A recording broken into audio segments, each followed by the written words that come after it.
ज़्यादातर ये मतलब बोला जा रहा है कि भाई ये प्रधानमंत्री बेड़ा गर्क करके छोड़ेगा देश का, बेड़ा गर्क।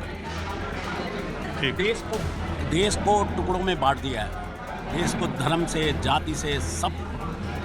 क्या है ये? आप तो पक्के हैं। यही तो बात है कि या तो एकदम भक्ति में लीन है, नहीं तो एकदम अहम विरोध में ही। अरे क्या खंडित का आपको एक ही चीज बता दिया, जीत रहे हैं इतना चुनाव लगातार, जनता जीत रही है। कॉफी होम में बैठ के आप कह रहे हैं कि बेड़ा गर्क है। दोस्तों, वीडियो में भक्त चाचा सिर्फ मोदी जी की बुराई और एक तरफा ज्ञान दे रहे थे। इसी पर रिपोर्टर ने शिकायतें अपनी जगह और हकीकत अपनी जगह है चाचा जी को अच्छी तरीके से समझा दिया। तो दोस्तों, वीडियो को लास्ट तक जरूर देखें, क्योंकि चाचा जी और रिपोर्टर की मजेदार भिड़ंत देखकर आपको भी मजा आने वाला है। तो दोस्तों, चलिए अब बिना किसी देरी के वीडियो स्टार्ट करते हैं। प्रधानमंत्री को ना सुनने की परिस्थितियां किसने पैदा की? प्रधानमंत्री जी ने ही पैदा की हैं। लोगों में, जनता में आक्रोश है, और जो संसद में जो आक्रोश दिख रहा है वो जनता के थ्रू ही दिख रहा है। प्रधानमंत्री ने कैसे परिस्थितियां पैदा की? प्रधानमंत्री जो है झूठ का पुलंदा है। इस सज्जन को क्या तकलीफ है भाई? उसने जो वादे किए कोई पूरे किए। सबका साथ, सबका विकास, सबका प्रयास, सबका क्या है ये? किसी का विश्वास पाया? किसी का विकास किया उसने? तो नहीं एक मिनट, मेरी बात सुनिए। नहीं आप ही का नहीं बोल, नहीं आप हमारे क्या है लोकतंत्र में, क्या है पैमाना? नहीं लोकतंत्र में क्या है पैमाना? राहुल गांधी ने ये कहा, SIR का कुछ किया उन्होंने? राहुल गांधी ने कहा ये झूठी सरकार है, ये मतलब झूठ के बेस पर सरकार बनी है। ये सरकार बननी ही नहीं थी। मैं तुम्हें अभी समझाता हूँ। राहुल गांधी से पत्रकारों ने आज सवाल पूछा कि अब JP नड्डा ने आपको ये कहा है, वो कह रहे हैं कि आप BJP के एम्प्लॉई, आप BJP वालों से जाके क्यों नहीं पूछते हो कि राहुल गांधी ने क्या कहा? अरे आप कह रहे हैं कि किसी को सुनने की आदत ही नहीं है।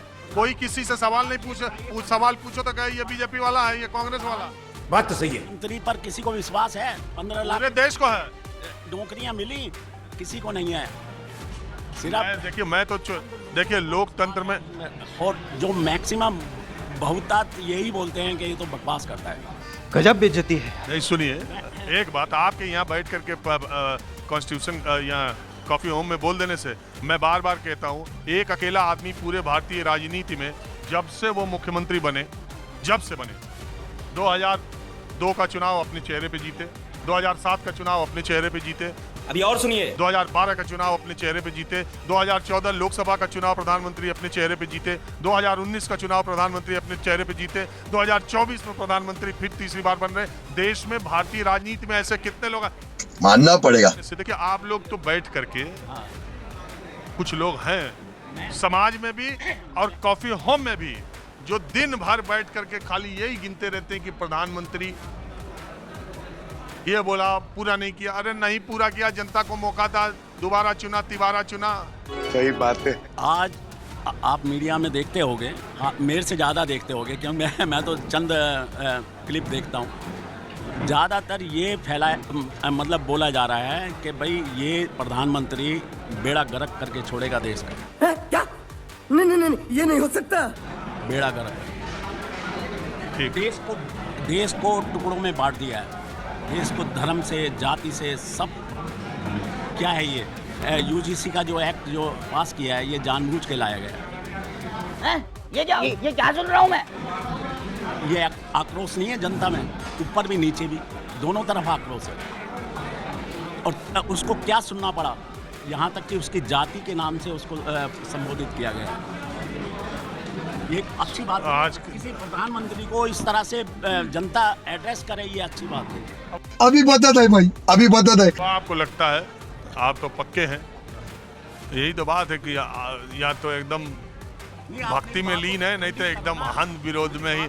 अरे क्या खंडित का आपको एक ही चीज बता दिया, जीत रहे हैं इतना चुनाव लगातार, जनता जीत रही है। कॉफी होम में बैठ के आप कह रहे हैं कि बेड़ा गर्क है।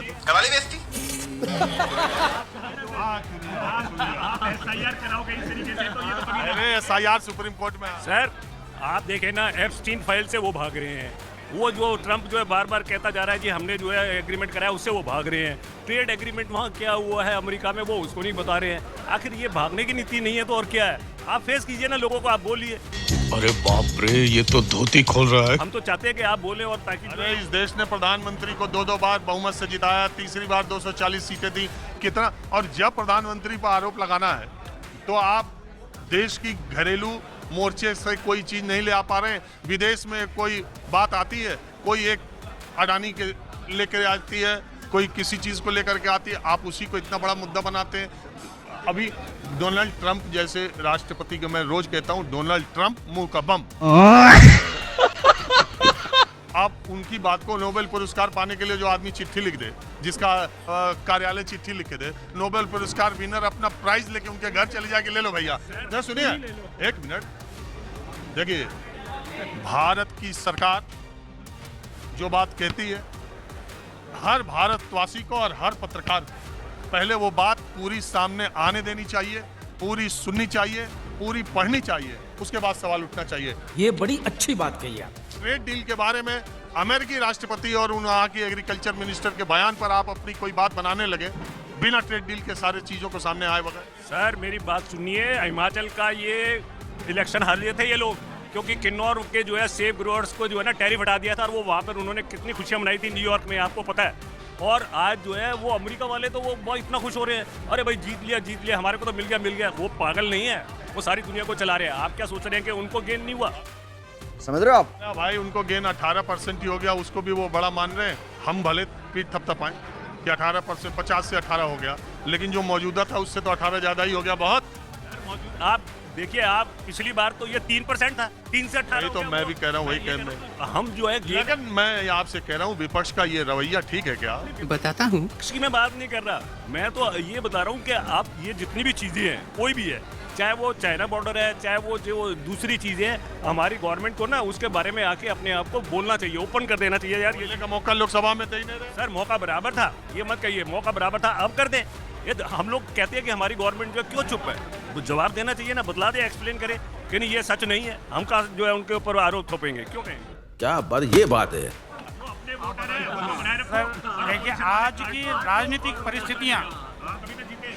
राजनीतिक परिस्थितियाँ जिस हाल में पहुंच चुकी हैं, वो अपने आप में बहुत गंभीर स्थिति पैदा किए हुए हैं। मतलब इतने अपमानजनक स्थिति में भी यदि हम एक अपनी सबसे बड़ी पंचायत को देख रहे हैं, तो मैं समझता हूँ ये बहुत अच्छा वो नहीं है, लक्षण नहीं है। ऐसी स्थिति में तो जब इतने अपमान हो रहे हों और दोनों ही तरफ गाली गलौज हो रहे हों, लोकसभा को भंग करके दोबारा चुनाव करा लेने चाहिए। अच्छा। इतने सारे आरोप लग रहे हैं, इसका कोई और सॉल्यूशन है नहीं। मैं तो समझता हूँ लोकसभा भंग कर दी जाए और चुनाव दोबारा हों, बस यही इसका एक सॉल्यूशन है। नहीं तो राहुल गांधी को नहीं बोलने दे रहे, मोदी जी को नहीं बोलने दे रहे, ये क्या है? तो भंग हो जाएगा, नया चुनाव होगा, ये इतनी सीट आ जाए, कम ज्यादा हो जाए तो उससे बदल जाएगा? नहीं। अरे राजनीतिक कल्चर, पॉलिटिकल कल्चर, राजनीतिक संस्कृति बदलने की आवश्यकता है। ये इस पर आप बात कहिए तो ठीक है। अब आप कहिए भंग होकर चुनाव हो जा, ये जनता एक आम लोकसभा का चुनाव खर्चा होता है, आपको मालूम है कितने हजार रुपया करोड़ खर्चा होता है? उसी के लिए नियम बनने जा रहा है, एक देश एक कानून, अरे एक देश एक चुनाव। यही नहीं सर, ये कोई बात नहीं है, ये बात नहीं है। ऐसा क्यों हो रहा है? यदि जनता की चुनी हुई सरकार है, जनता की लोकप्रिय सरकार है, तो ऐसा हो क्यों रहा है? इसका मतलब कहीं ना कहीं दाल में काला है। अरे देवा, ये गड़बड़ है बाबा। दाल में काला नहीं होता तो ये क्यों होता है? विपक्ष को सुनने को तैयार नहीं और पक्ष को सुनने को तैयार नहीं है एक दूसरे लोग, तो कहीं ना कहीं तो दाल में काला है। इसका सोल्यूशन री इलेक्शन है, अब और कोई नहीं। दोस्तों, जैसा कि आप लोगों ने वीडियो में देखा, चाचा जी बोल रहे हैं कि प्रधानमंत्री जो है सिर्फ झूठ के पुलंदे हैं और उन्होंने जो वादा किया था वो पूरा नहीं किया है। और दोस्तों, जो अभी अमेरिका और भारत के बीच में जो ट्रेड डील हुआ है, उस पर आप क्या सोचते हो मुझे कमेंट बॉक्स में जरूर बताएं। और हाँ दोस्तों, मैं इसी तरह की वीडियो आप लोगों के लिए डेली लाता रहता हूँ। अगर आप लोगों को इसी तरह की वीडियो देखना पसंद है तो चैनल को सब्सक्राइब और वीडियो को लाइक जरूर करें। तो दोस्तों, मिलते हैं और किसी नई वीडियो में।